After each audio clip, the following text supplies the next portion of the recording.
بندگانی با ایمان من از من بترسید. خدایا ترس خودت را، هیبت خودت را در دل ما بندگان جایگیر بگردان.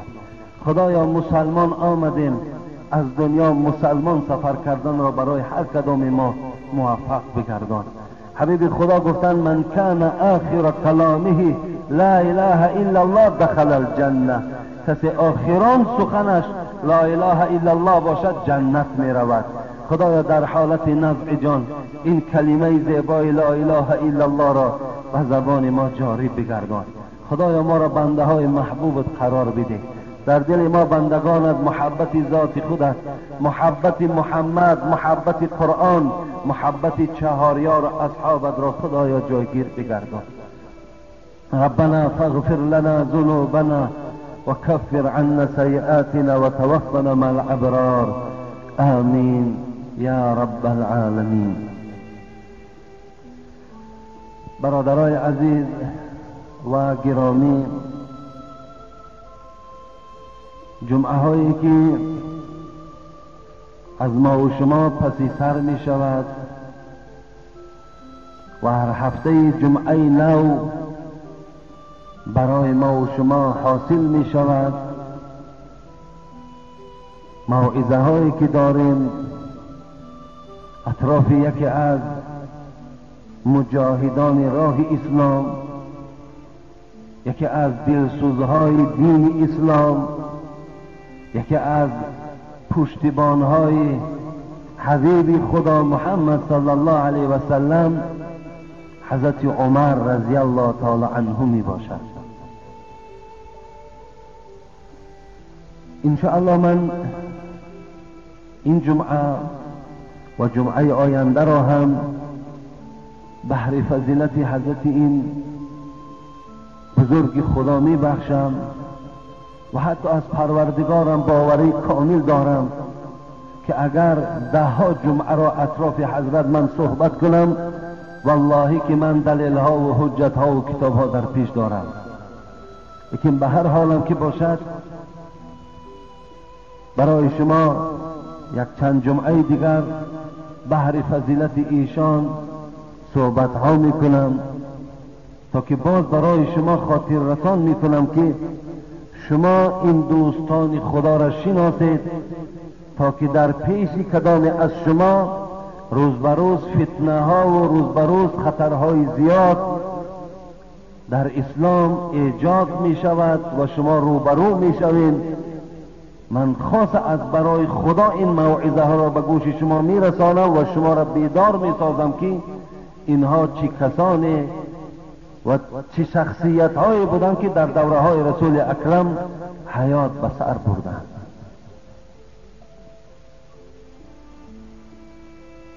یک 2 روز یا 3 روز پیش از قرغان تیپه شخص به ما سوال داد. راستی باروی من برادرم گفتن نمیتونم. از ما سوال کردن که ما آگاه شدیم که شما چند جمعه هست که اطراف چهاریار پیغمبر صحبت دارید، لیکن از شما ما خواهش من همین است که آن چیزی که حقیقت است و بیان کن. ما با برادر جواب گفتیم که من نمیدانم حقیقت شما چی را در نظر دارید. هر حدیث که میخوانم والله که اکثریت او از صحیح بخاری است، اکثریت او از صحیح مسلم است و هر کدام او به خود راوی دارد، سند دارد. از او چیزی بیرون من برای شما تا حال نگفتم. لیکن وقتی این برادر عزیز یا گویم یک شخص گفتن که حضرت عمر و حضرت ابوبکر و حضرت عثمان، اگر انسان اگر نسبت اینها تحقیر کند یا اینها را پس در چشم مردم نشان دهد گناهکار نمی شود. باور کنید ما از این جمله ها ناراحت هم میشویم، لیکن هزار فضل خدا را میکنیم که امروز ما یک بندگان نالایق یک چند حرف آموخته است که به گوش شما رسانم تا که شما هم پیروی این گونه شخصان جاهل نباشید، تا که پیروی این گونه شخصان گمراه شما هم نشوید. هزارها شکر به سوی خدا میکنم. شخصی که آشکارا پیغمبر خدا گفت عمر تو در جنت هستی، آشکارا 10 یار بهشتی، چگونه این گونه شخص من صفت نکنم؟ شخصی که در دوره های خلافت خود 1036 دولت را فتح کرده، اسلامی کرده است. شما تصور کنید برادرای عزیز، 1036 دولت با اطراف های کوچک هایی که داشتند، همگی در دوره های خلافت حضرت عمر از آن دین های بیکاره و بیهوده‌ای که داشتند نجات یافتند، همگیش مسلمان شدند. آسان است 1036 دولت. شخصی که در دوره های خلافت خود 4000 مسجد 5 وقته ساخت. 4000 مسجد 5 وقته در دوام 10 سال و 6 ماه و 5 روزه که حضرت گویم در خلافت نشستند، ملک در زیر تصرفش بود، 4000 مسجد ساختند. آیا این فضل نیست؟ این بزرگی نیست؟ شخصی که در دوام حیات خود 900 مسجد جمعه خانی ساختند، این فضل نیست؟ کی می سازد؟ امروز مسلمان های ما مسجد را بد میبینند. امروز مسلمان های ما و شما به مسجد آمدن و تنقیصی دارند، تنبلی دارند. حضرت 4900 مسجد که از این 4000 5 وقته 900 تا این نماز جامع بود در حیات خودش ساخته دادند. دو امپریای بزرگ، یکی روم یکی فارس شکست دادند. ببینید دو امپریای بزرگ در مقابلی 30,000 لشکری که به سوی امپریای فارس کشید، از امپریای فارس 120,000 عسکر بود. این فضل خداوندی است. چگونه این شخص ما و شما صفت نکنیم؟ این ارزنده است. خدا رحمت و مغفرتشان کند. من از پروردگار همیشه خواهشم این است و دعام این است، خدایا اقلا برای ما بندگان ضعیفش یک روزه همین عملهای حضرت عمر نصیب گرداند، والله بس است برای ما. یک روزه عملش اگر در همین حیات 50 ساله و 60 ساله که ما گذرانیدیم، یک روزه عملش اگر خدا به ما توفیق دهد ما اجرا کنیم، قسم به خدا هم درمان قیامت ما می شود، هم درمان عذاب قبر ما می شود. اگر یک روزه عمل حضرت عمر خدا برای ما و شما نصیب کرد.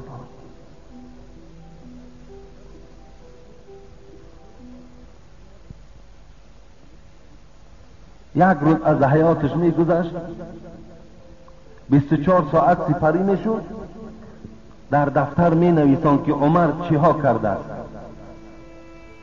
عمر در دفتر می نویسد از سحر خیستگی تا سحر دیگر کدام عملها از عمر سر می زند می نویسد. روز دیگر سحر در پیش خود یک چوبی را می گذارد و ورق می زند. هر عمل ناجایی که اگر از دست او می گذشت، از پای او می گذشت، از زبان او میگذشت با این چوب و یا آداب میداد. کی میکند این کاره؟ از حیات ما و شما اگر 40 سال و 50 سال گذشته باشد، باور کنید بعض ما و شما در همون گناههای کردگی ما پروا هم نداریم، خطر هم نداریم، فکر هم نداریم. میخواستم یک حدیث را از خود زبان حضرت عمر رضی الله عنه برای شما حکایت کنم. اینم از فضیلت حضرت عمر خبر میدهد.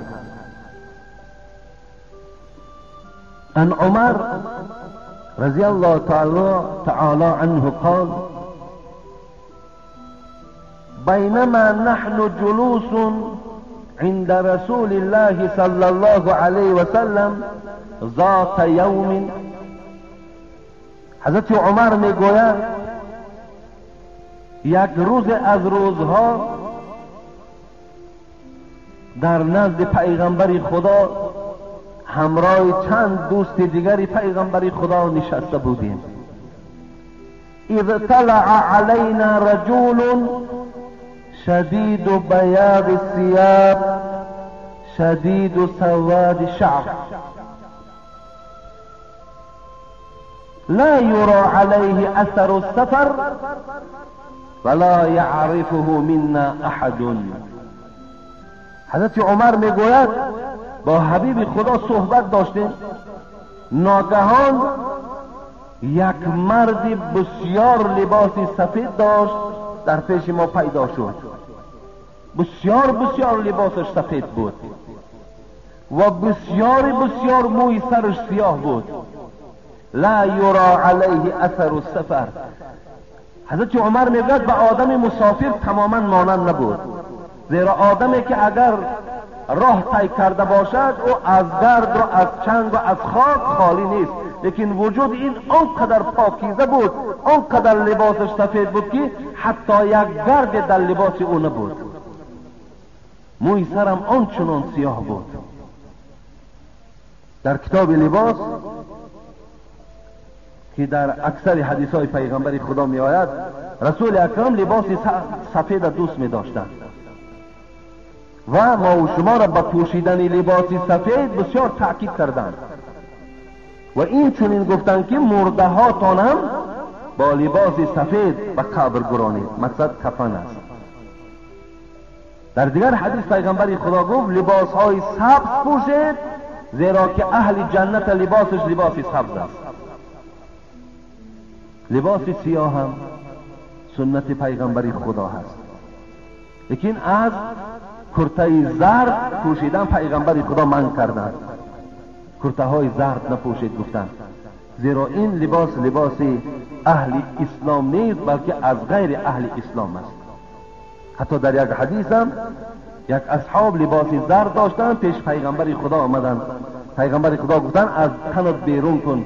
گفتن چیکار کنم؟ رنگ دیگرش کنم؟ نه، گفتن رفته سوزانش. گفتن حضرت عمر میگوید به آدم مسافر مانند نبود. ولا یعرفه منا احد.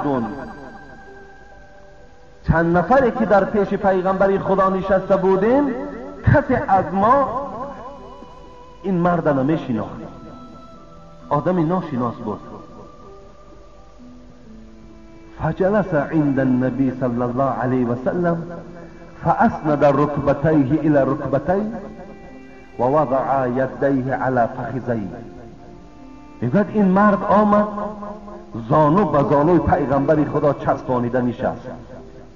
چگونه که سری زانو بسیاری از ما و شما عادت دارد می نشیند، یعنی از روی آداب است، همچنان سری زانو نشستند و زانوی خدا به زانوی پیغمبر خدا میگوید چسبانیدند و دستهاش این مرد در بالای رانهای خودش گذاشت. فقال یا محمد اخبرنی عن الاسلام. حضرت عمر میگوید این مرد برابر نشستن گفت محمد صلی الله علیه وسلم ما را از اسلام خبر بده.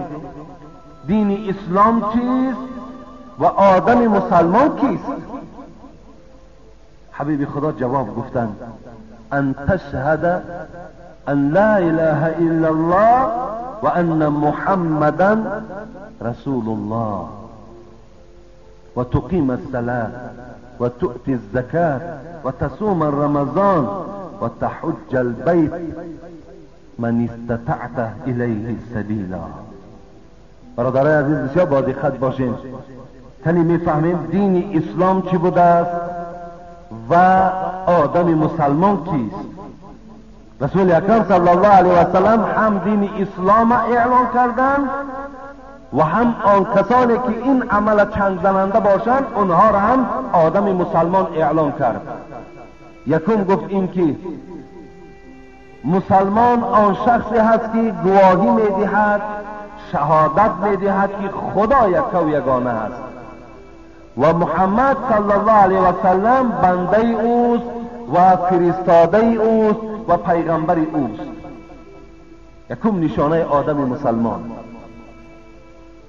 دوم 5 وقت نماز ادا کردن است. سوم نشانه از مال زکات دادن است. چهارم نشانه ماه مبارک رمضان روزه داشتن است. پنجم نشانه حج کردن است، هر کسی را که اگر قوت حج کردن داشته باشد. ببینیم برادر عزیز، اسلام ما چی بوده است؟ انا همین 5 چیزی که حبیب خدا گفتن، انا این از دین اسلام و انا همان کس از مسلمان که چنگ زننده انا منها باشد. اگر امروز شخصی که دعوای مسلمانی کند لیکن با وجود پروردگار و با پیغمبر بودن حبیب خدا اگر باوری نداشته باشد وای مسلمان نیست. این نشانه ایمانداری هم نیست. و اگر شخصی که امروز دعوای مسلمانی میکند لیکن 5 وقت نماز شده میخواند، مسلمانی بله مسلمان لیکن از نماز محروم است، نماز شده میخواند، پروای نماز هم ندارد. یا شخصی که امروز مال دارد از مالش زکات پرداخت نمیکند. یا شخص مسلمان در ماه مبارک رمضان روزش میخورد. پس شما خودتان بها دهید آیا دین اسلام همین است و عمل آدم مسلمان همین است؟ و دیگر پیغمبر خدا گفتن حج کنید اگر قوت حج داشته باشید. امروز بنده های خدا خیلی بسیار شدن، آدم های پولدار، لیکن حج نمی روند، حج نمی کنند. یافتن یک بهانه، یک شعار است، همین آدم های مسکین دست بگیر، دل یگان آدم آزار نده، خودش حج است. یا اینکه دلیل دیگر رو حضرت بر 3 بار زیارت کن حج است. اینا دروغ است، اینا دروغ هستند برادر عزیز. بله دل آزار ندادن نه برای حاجی بلکه برای همه انسان فرض و واجب است که دل هیچ بنده مسلمان آزار ندهید.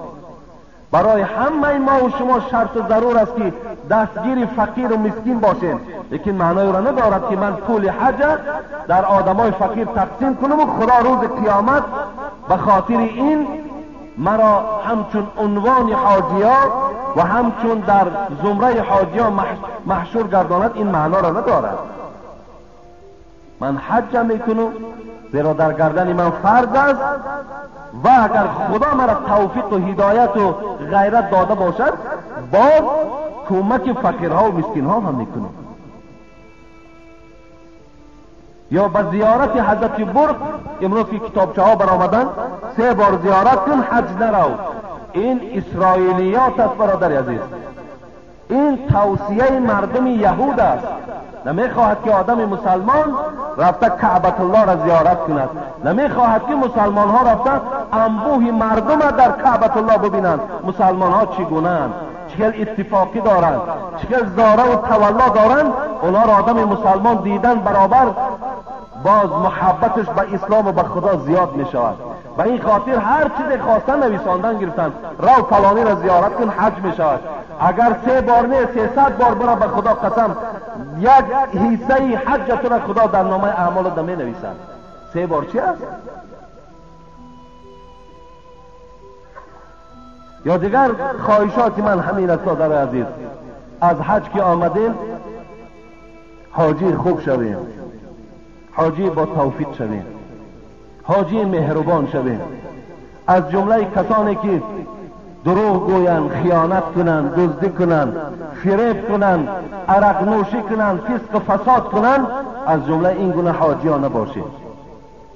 اگر چنده که امروز این خبرها هم به گوش ما میرسد، برادرای حاجی از من ملال نشود، ما خودمان هم حاجی هستیم. لیکن هر حاجی که اگر در این گونه راهی نادرست می رود، این یقینا است که حج او در پیشگاه خدا قبول نشده است. این سخن حضرت سعدی است: خر عیسی در برش به مکه، گرچه آید هنوز خر باشد. عاقلان این سخن نکو دانند، زاده خر همیشه خر باشد. حاجی با توفیق شویم، حاجی خدا ترس شویم، زیرا ما بسیار چیزهایی را دیدیم که این مردم عادی را ندیدند. یا آمدیم هم اینجا صفت نکنیم که همه مسلمانی همینجا بده است، اونجا هیچی مسلمانی نیست. این دروغ است اینجا پیش ما. مسلمانی همون جا است برادر عزیز.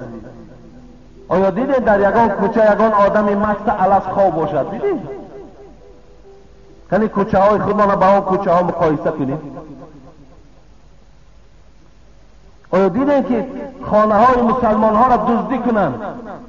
در کلفت گویم که با اصطلاح امروز سیگنالیزاسیا دارد، سگ است، باز همونجا دزدی است. کجا دست ما مسلمانی ما؟ مسلمان همین است که حق یک برادرش در بازار فریب میکنه؟ آیا همین است مسلمانی ما؟ مسلمانی همین است که در دوام 1 ماه 2 آدمی را که جنازه کردم هر دست گرچیک بودند. همین است مسلمانی ما. هر دست از گیر بیچاره گیر زدن، مرده رفتن، جنازه ما جنتش میبرد. اگرچند ما در پیش اونا گفتیم که این جنازه من به این هیچ منفعت نمی بخشد. و برادر عزیز یک مراجعتی دیگر دارم. امروز باز استفاده بردن همین دارو در بین مردم ما و شما اوج گرفته است. در کدام محله که همین گونه شخصانی که اینا میفروشند، لیکن شما خاموشی را اختیار میکنین، اینها را برده در همون اداره های دخلدار خبر نمیدهین، قسم به خدا همه شما گناهگار هستید. همه شما گناهگار هستید. شما جنایت دیده میپوشید. شما غم یک برادر مسلمان تان نمیخورید. تا زمانی که این فروشنده ها اگر از بین نابود نشوند، فرزندان ما و شما در این راه روز به روز هلاک میشوند، نابود میشوند. سرچشمه پیدایش همون خانه های هستند که اینها را میفروشند. این خبرکشی نمیشود، این خدمت در دین اسلام میشود، زیرا الله این حرام گفته است.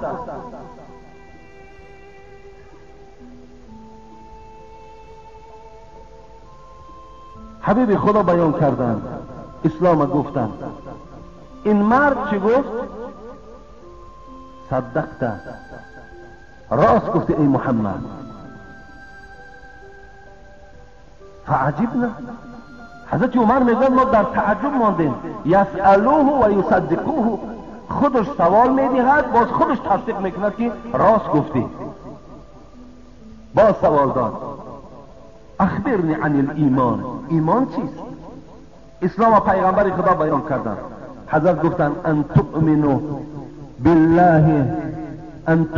بالله و ملائکته و کتبه و رسوله و ان تؤمن بالقدر خیره و شره. قال صدقت.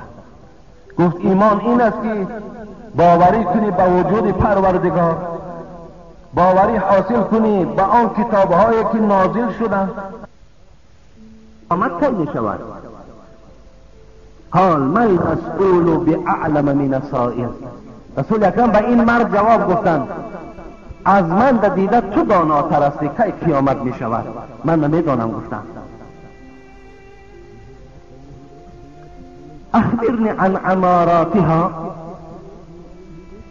این مرد به پیغمبر خدا گفت مادام قیامت آمدنش ندانی نشانه هاش بیان کن. چگونه نشانه دارد آمدن قیامت؟ حبیب خدا دو نشانه گفتند. همون دو نشانه امروز در جامعه ما و شما ظاهر و هویدا هست.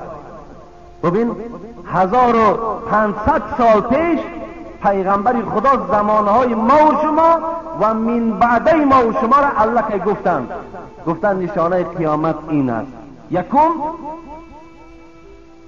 ان تلد الامة ربتها و ان ترى الحفاة العراة العالة رعاء الشاء یتطاولون فی البنیان.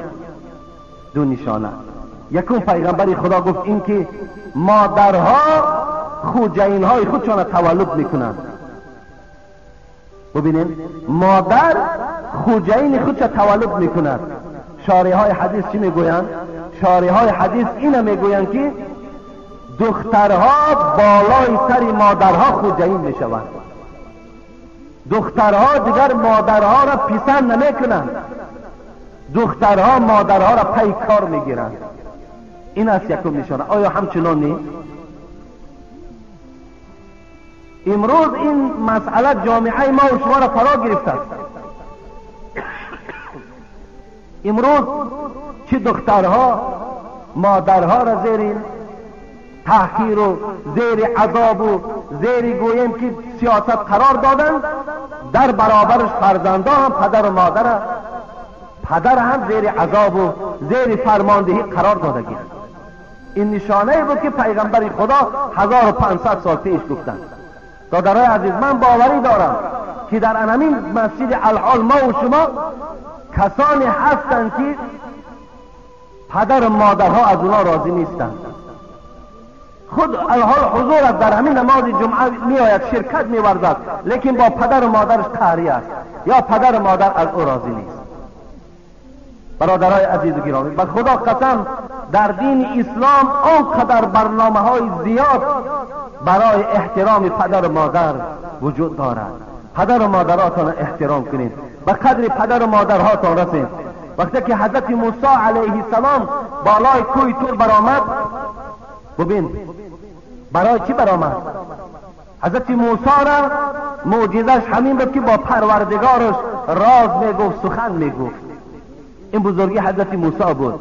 خدا هم در سوره اعراف بیان میکند: ولما جاء موسی لمیقاتنا وکلمه ربه فقال ربی ارینی انظر الیک.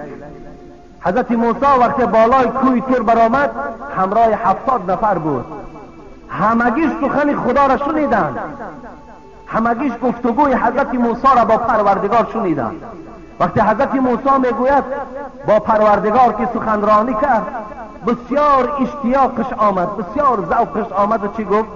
قال ربی ارینی انظر الیک. خدایا چه خوشنود بنده هستم، چه وقتی خوش دارم که سخن ذات تو را میشنوم، لیکن در برابر این پروردگار را بخواهم که جمال تو را ببینم. خواهشم همین است که جمال تا یک بار برای من نمایان کن. حضرت موسی با پروردگار این پیشنهاد کرد: رب ارینی انظر الیک، نشان ده به من خودت را تا که من تو را ببینم. قال لن ترانی. پروردگار گفت، موسی گفت تو مرا دیدن نمیتوانی، گفت مرا دیدن نمیتوانی، ولكن انظر الى الجبل فإن استقر مكانه فسوف ترانی. لیکن گفت موسی برای آن که تو باوری حاصل کنی که مرا دیدن نمیتوانی، به کوه نظر کن. اگر همین کوهی که در پیش توست اگر طاقت دیدن من کند، هر آینه من جمال ما برای تو نشان میدهم. سوره اعراف قرآن حکایه میکند. حضرت موسی میگوید به کوه نظر کرد، فلما تجلی ربه للجبل جعله دکا و خر موسی صعیقا. خدا میگوید وقتی که ما با نور خود همان کوه را که اشاره کرده بودم نگاه کردم که حضرت موسی هم نگاه داشت، این کوه مثل سربی را که آب بکنی آب شد، میگه به زمین ریخت. میگوید و خر موسی صعیقا. حضرت موسی برابر دیدن این میگد از هوش به زمین زدن، بیهوش شدن. فلما آفاق، بعد چند مدت که حضرت موسی به هوش آمدن، قال سبحانك تبت الیک و انا اول المؤمنین. گفت پروردگارا پاک هستی تو، بزرگ هستی تو، توبه کردم به سوی تو و من اولین شخصی هستم که مؤمن هستم، ایمانی به ذات تو دارم. انا همین حضرت موسی که اینقدر با پروردگارش صحبت داشت، وقتی بالای کوه تور میبرآمد پروردگار چیز گفت؟ گفت موسی، گفت هر زمانی که تو بالای کوه می آمدی مادرت از پس دعا میکرد که فرزند من بنده هست، بنده بی لغزش و بی سهو نمی شود. از این خاطر پروردگار را هر سهو و لغزشی که کند او را ببخش. من تو را می بخشیدم، لیکن این زمان که مادری تو از دنیا گذشت، موسی در وقت سخنرانی با پروردگار بسیار با احتیاط باش.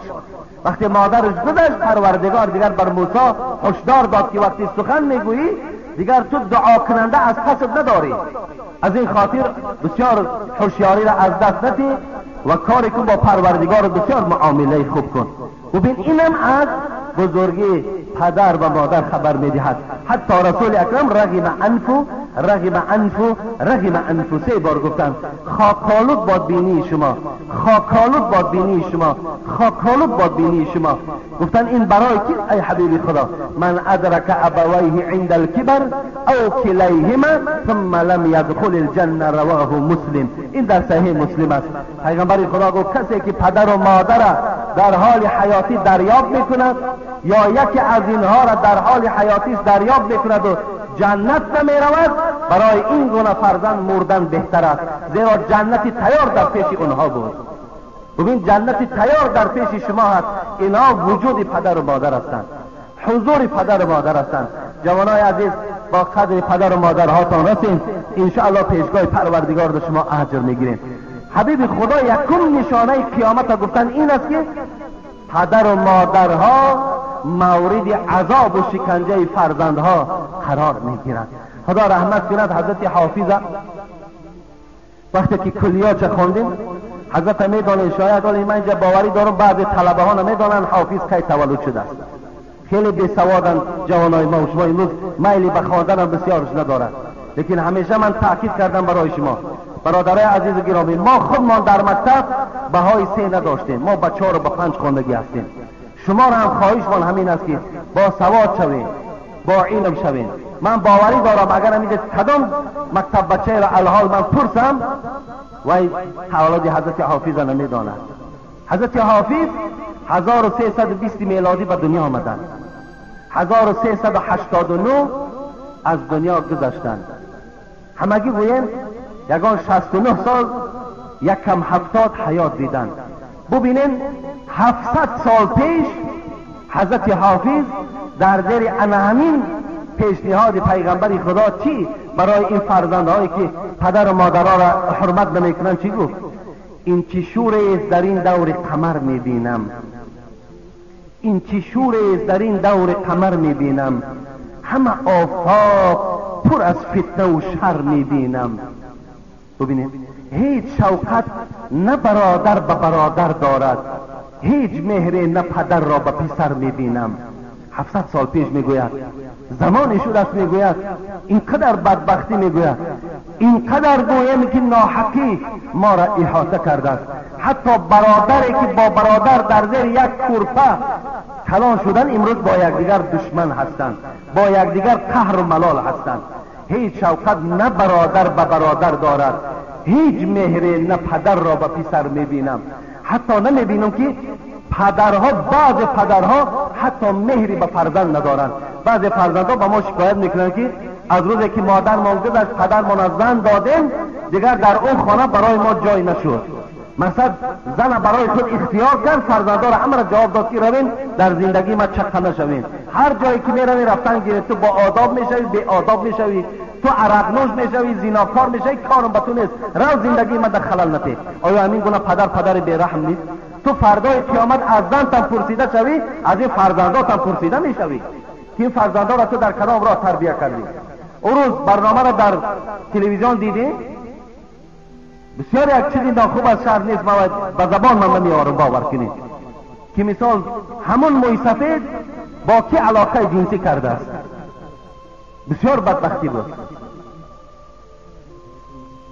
نیستی میگه مسلمانی در ما، اونجا مسلمانی نیست. با نبیره خود نبیره، آیا همین به مهری نیست؟ هیچ شوکت نه برادر به برادر دارد، هیچ مهری نه پدر را به پسر میبینم. حضرت در دوام چی گفتند؟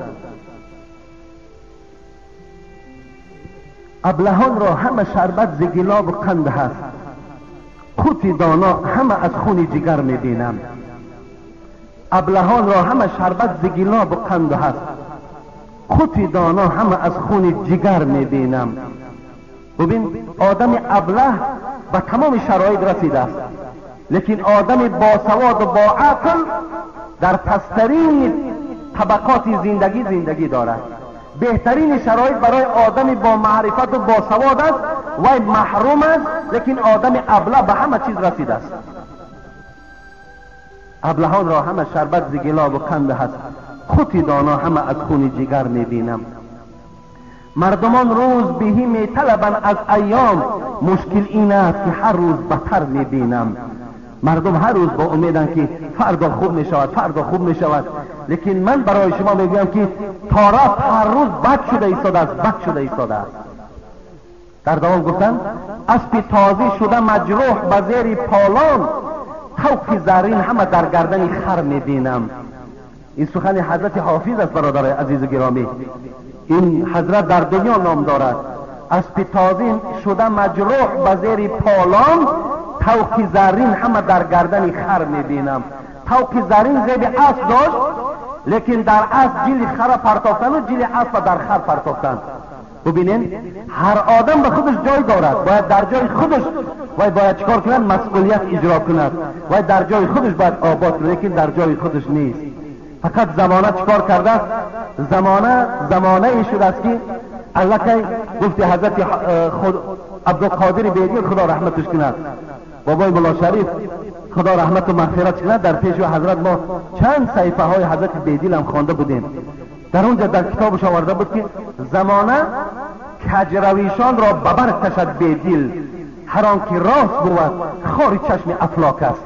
همین زمانه گفت کج، آدمای هیلگر، آدمای نیرنگباز، آدمای کج تربیه میکند، لیکن کسی آدمی راست باشد او را هیچ وقت زمانه تربیه نمیکند، بلکه وای در چشم مردم خار است. گفتند از این خاطر این حضرت هم میگوید ببین این طوق زرین زیر اسب داشت، لیکن در گردن خر پرتافتنش. خود همین حضرت حافظ هم یک شعر دارد: از تقاضای زمان گردش چرخی فلک، خیرس را گفتم تقای خوب را گفتم امک. زمانی شد که دیگر چکار کنیم؟ ما واری آدمای بزرگ، یک آدمایی که خوش طبیعت بودن، یک آدمایی که خوب طبیعت بودن، اونها را رفته امکی و تقا گفته، حتی اونها ما چکار کردیم؟ معامله کردیم. انا حضرت همین بیان دارند: دختران را همه جنگ است و جدل با مادر، پسران را همه بدخواه پدر میبینم. حضرت گفتن زمانی می شود که ببین زمانی شده است که دخترها هر روز با مادرهاشان و پدرهاشان جنگ و جدل ها دارند، خب نافهمی ها دارند، نابسامانی ها دارند. پسران را همه بدخواه پدر میبینم، پسرها را هم میبینیم که بدخواهی پدرشان میکنند. در آخر حضرت گفتن پند حافظ شنوی خواجه برو نیکی کن، که من این پند از گنج و گوهر میبینم.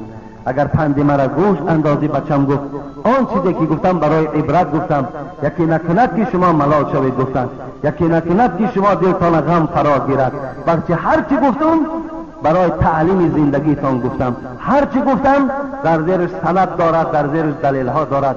ملال نشوید بلکه چیکار کنید؟ اصلاح شوید. حضرت گفتند یکم نشانه پیغمبر خدا ان همین بود. دوم چی گفتند؟ ان ترى حفاة العراة العاله. زمان میشود که آدمای پایلوچ، آدمای گرسنه، آدمای تن برهنه، رعاء الشاء، آدمهایی که چوپان هستند، گوسفندچران هستند، یتطاولون فی البنیان، اینا در ساختن عمارت با یکدیگر مسابقه میکنند. 1500 سال پیش پیغمبری خدا میگوید آدمهای پایلوچ، آدمهای گرسنه، آدمهای پول نادیده، آدمهای چوپان در ساختن عمارت از با یکدیگر مسابقه میکنند. یک تاش اگر دو تا ساخت دیگری سه میسازد، اگر داخلش تعمیرش دیگر باشد این رفته از دیگر دولت باز دیگر اوستاها را میارد. مسابقه در خانه اندازی میشود. گفتن حبیب خدا بعد از این مرد تصدیق کرده از جای خود خیز رفت. حبیب خدا چند فکر کردن و بعد این فکر چیکار کردن؟ گفتن یا عمر اتدری من سائل، عمر این مرد که از من سوال کرد شناختی یا نشناختی؟ قلت الله و رسول اعلم. حضرت عمر میگوید گفتم چی گفت؟ الله و رسولش داناست، من ندانستم این کیست. فقال رسول الله هو جبرائیل علیه السلام. این جبرائیل بود. گفت این حضرت جبرائیل ملائک مقرب پروردگار آمد.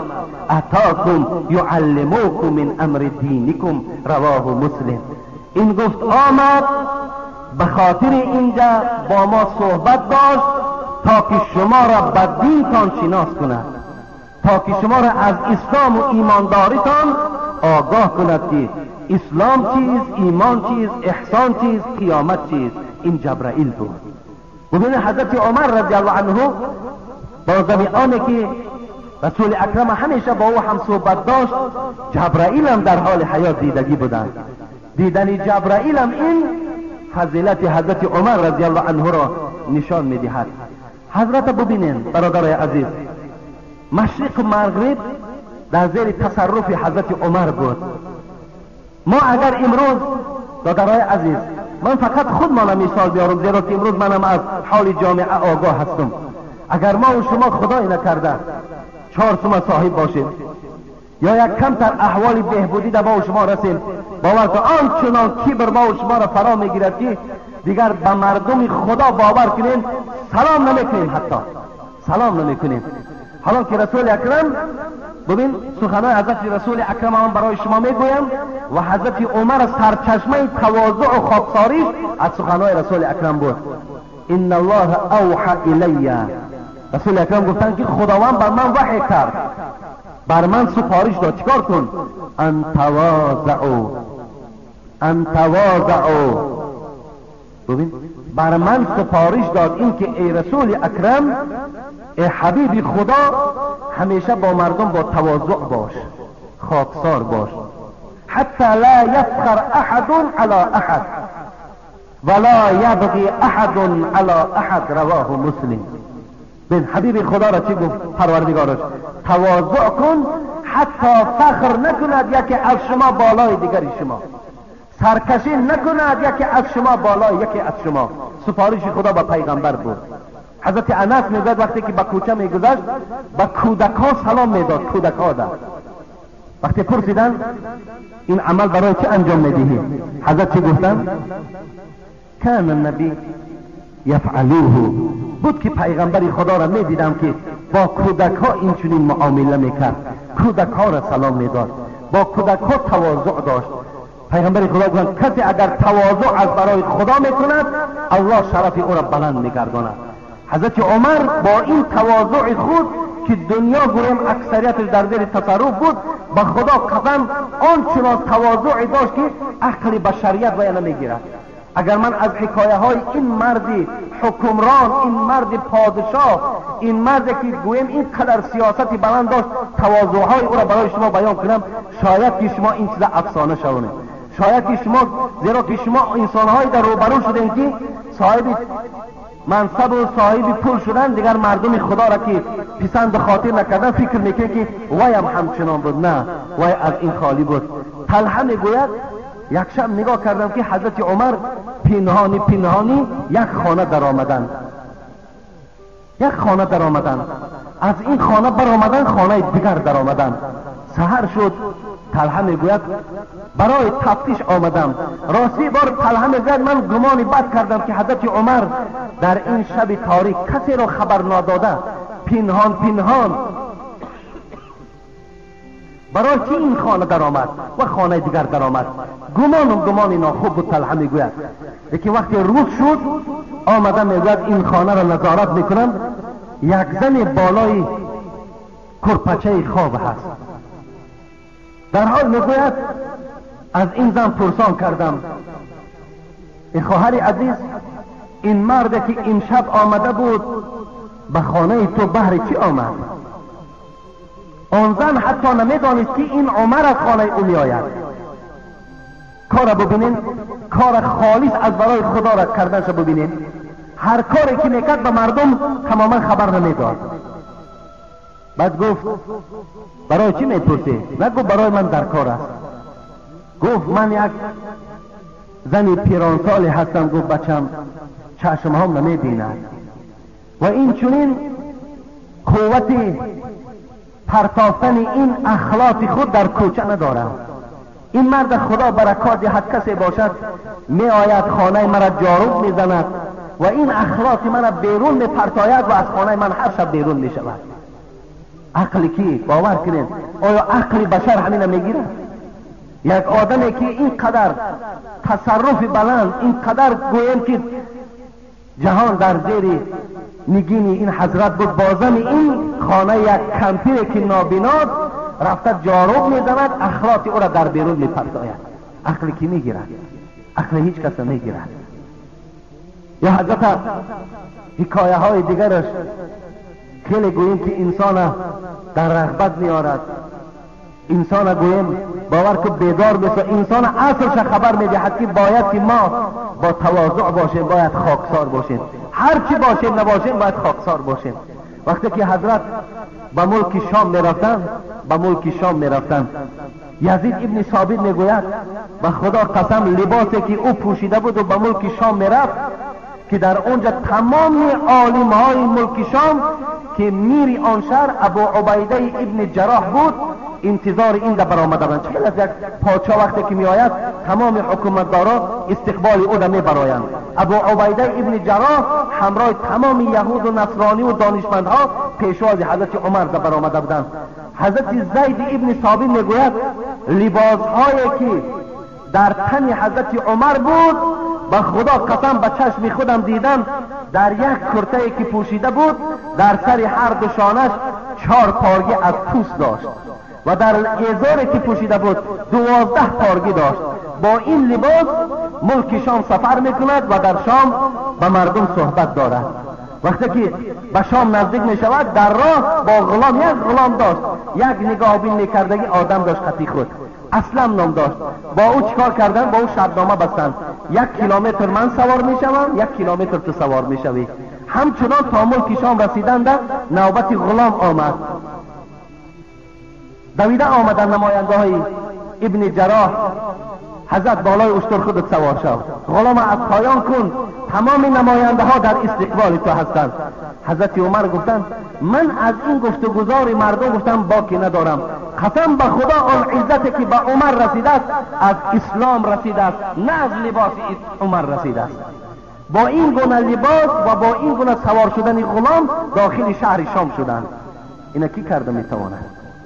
همه این از تواضع حضرت عمر است. انشاءالله من جمعه آینده از قصه هایی که کمی طولانی تر هستند، کمی گویم که وقت میگیرند، که از تواضع حضرت عمر عبارت است، من برای شما انشاءالله حکایه میکنم، من با گوش هر کدام شما میرسانم الحال که وقت انجام یافتند. و در اینجا در حق بعضی از برادران دعا کردن من در کار است. یک برادر از قربان تیپه همین سحر از ما سوال کرد، یعنی خواهش کردن که با جمعیت دعا کنید که خداوند ما را صاحب فرزند سالم و صالح گرداند. خدا این فرزند، این برادر ما را صاحب فرزندهای خوب و سالم و صالح گرداند و تمام برادرای مسافری که در پریبالتیکا و در سوردلاوس و در مسکو و دیگر دولت های اون بود و ما هم زنگ زدن که با جمعیت در حق ما دعا کن خدا همه این برادرای مسافر ما و شما را با دست پر و با مرادهای حاصل شده به خانه هاشون خداوند صحت و سلامت رساند. آمین یا رب العالمین. خب برادر میری سرابک از خشکسنگا خدا نگهش دارد، از همونجا برای جمعه ادای جمعه به همین جمعه ما و شما میآید. اینجا یک مبلغ هم جدا کردن که برای آبادی همین مسجد صرف کنید. خب در حق بابای استا اکابیر که نو از دنیا گذشتن دعا کنید. بابای استا اکابیر گذشته بودن، خدا رحمت مغفرتشون کند. در حق برادری که یک ماشین کم آورده است، این یک برادرمون به نزدیکی یک ماشین کم آوردن برای همین آبادی مسجد. خب برادر بهرام کمک کرده است، در حقشون دعا میکنیم انشاءالله. سمین و در حق استاهای مسجد و خدمتچی های مسجد دعا کنید که خدا برکتشون دید. هر روز در اینجا البته کارها رفته ایستادن.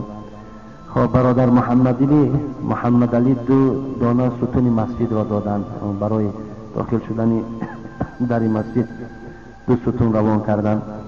در حق کسانی که در صندوق خیریه صدقه کردن دعا کنید. خب یک برادر از محله کوهدامن برای کشت و کار گفته دعا کنید گفتند. خب در بین مهمانان 2 نفر فرزندان بابای آخوند ملا سفری مرحوم بابای عبدالفیض و عبدالصمد هستند. در حقشان گفتند دعا کنید. اینجا مهمانایی که در مسجد ما و شما حضور دارند. و دیروز یک برادر دیگر هم احمد از دنیا گذشته بودند. در نظر آشپز همه شما میدانید. در حق این برادرم دعا کنید خدای مهربان همه این گذشتگان رحمت و مغفرت گرداند و همه این برادرهایی که در این مسجد کمک کردند و همیشه غمخوار مسجدند، برای آبادی مسجد سعی و کوشش ها دارند، خداوند آرزوها و امیدهاشون حاصل گرداند. و همه آن مهمان هایی که در این مسجد ما و شما حضور دارند خدا در هر قدمشان حسنات کتابت فرماید و جمله سیئات ایشان خداوند مغفرت گرداند. و همه شما را خدای مهربان تا جمعه آینده در حفظ امانش نگه دارد. آمین یا رب العالمین. و اینجا یک برادر دیگرم برای باران گفتن که دعا کنیم خدای مهربان. باران هم این رحمت الهی هست. از ضرر و فایده باران الله خودش درک داره است. اگر باران این روز برای منفعت بندگانش باشد خدای مهربان این رحمت خودش نازل فرماید و آن آرزو و امیدهایی که در دل این بندگان زمیندار هست، دهقانها هست که مقصود اینها هم البته صاحب نان و آب شدن است، کمک کردن به یک برادر مسلمان هست که سبب همه این البته آمدن باران می شود. خدای مهربان این آرزو این نیت های بندگانت را حاصل گردانی. آمین یا رب العالمین.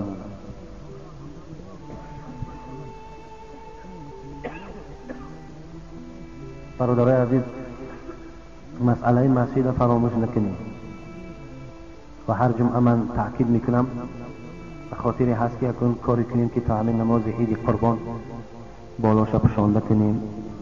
همون شکرهایی که داره شکرها شکنیم. تیرزا و شکر خدا خیرتون وجود دارند.